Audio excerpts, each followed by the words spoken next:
Hello and welcome to space. The head of the European Space Agency says he would like to build a permanent base on the moon. It's an incredible plan, and we're here in Cologne at the European Astronaut Centre to meet some of the people who might make it happen.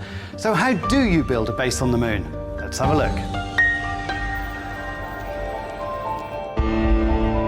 This is the target, the place where half a century ago Russians first landed and Americans first walked. Today the moon is the focus of fresh ambition from the Director General of the European Space Agency, Jan Woerner. My intention is to build up a permanent base station on the moon.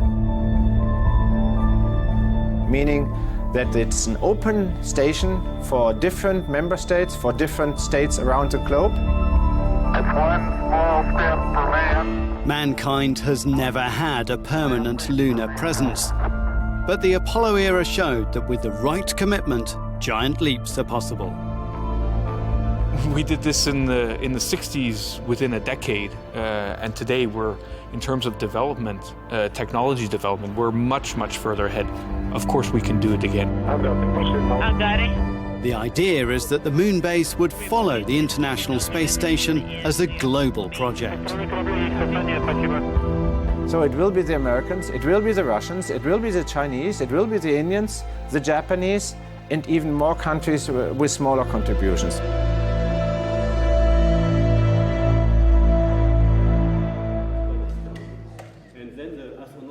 For the moment, the concept is short on detail but high on enthusiasm. Earlier this month, the European Astronaut Centre in Cologne hosted a workshop on how to build a permanent lunar village.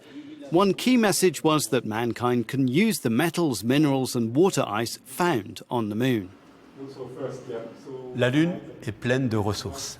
Au pôle de la Lune, nous avons trouvé des glaces. The moon is full of resources. We found ice at the lunar poles, and we found areas that are in almost constant daylight. And these places can offer us resources that we can use for construction and to support the lives of the astronauts on this moon base. La vie des astronautes dans cette base lunaire.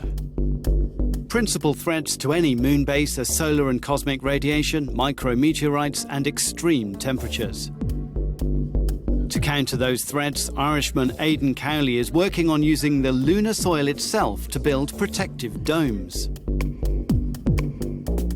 One of the ideas we had is, could you potentially use this material to 3D print a habitat structure or a building element on the moon, and we think you can. Our concept is that a rover would land on the surface of the moon, would inflate this inflatable dome or this bladder type system, and then around that the rovers then begin to construct a dome that would provide the protection for the astronauts inside the dome. So you put down a layer of dust, you sinter it, and you put down another layer of dust, you sinter it again, and you keep repeating this until you build whatever structure you're trying to build.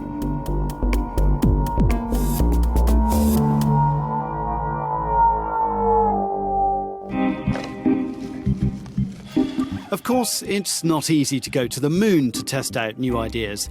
So scientists look for places with rocks and dust that are similar, like here in the Eiffel Volcanic Park near Cologne.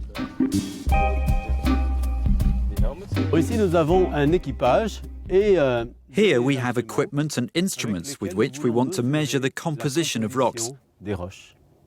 And we want to validate how these instruments work by using rocks which are very close to lunar or Martian rocks, volcanic rocks. Yeah, I see. Can you put your hand next to the reference rock? In this scenario, one of the researchers plays the role of an astronaut on the lunar surface and his colleague guides him from a distance. Okay. This is captured. Yes. They want to know how the astronaut interacts with the base station and how the spectrometer on their mock-up lunar lander identifies minerals that could be useful for building and sustaining a moon base. I'm the astronaut in this simulation, so she directed me to a sampling site she wanted to sample and told me when I had to come back and measure the sample in front of this little laboratory. Now I can see him on the view. Move. Yeah. The telescope and now. The light conditions are very good at the moment, so you don't need to use any alternatives. So it was really easy to get a good signal, yes. You're happy? Yes, I'm very happy. So we're going back, and this time we're planning to stay. The commitment to the moon village from the head of ESA sends a powerful message. However, it could be 20 years before technology is ready to make it happen.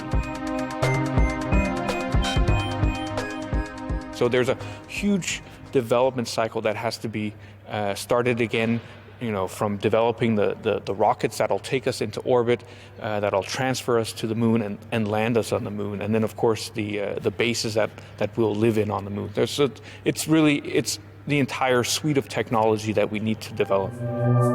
ESA is not alone. The Chinese plan a lunar sample return mission, Russia is developing a robotic lander with ESA support, and NASA's Orion capsule with an ESA service module should fly around the moon before 2020. And that diversity is key to Jan Woerner's vision. The advantage of the idea of Moon Village is that we don't need a big amount of funding at the beginning. That means we can start with a small landing mission, which many countries are already planning, up to a huge investment, for instance, for some telescope, radio telescope on the far side of the moon. So it's a multiple uses by multiple users, but a single place. That place is the moon. Scientifically interesting, technologically challenging, and a superb testing ground.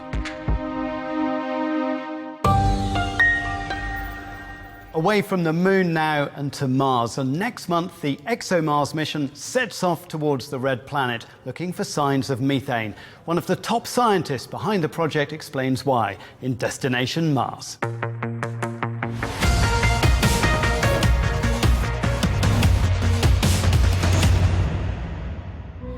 Hello, my name is Anne-Karine Vandel and I'm in charge of the Nomad instrument on board the ExoMars mission, which will be heading to Mars soon.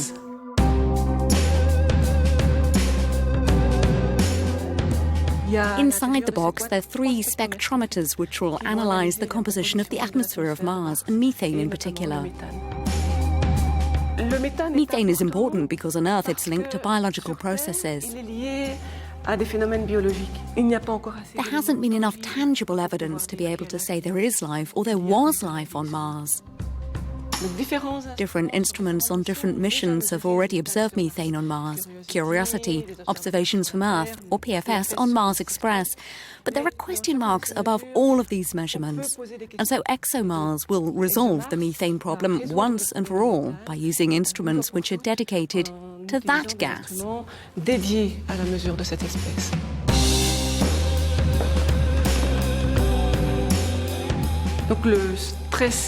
So the stress is rising in the team. You have to imagine that an international team has been working on this instrument for several years. We're waiting for data, we're waiting for our instrument to be in orbit around Mars. So the stress in the coming months is going to be intense.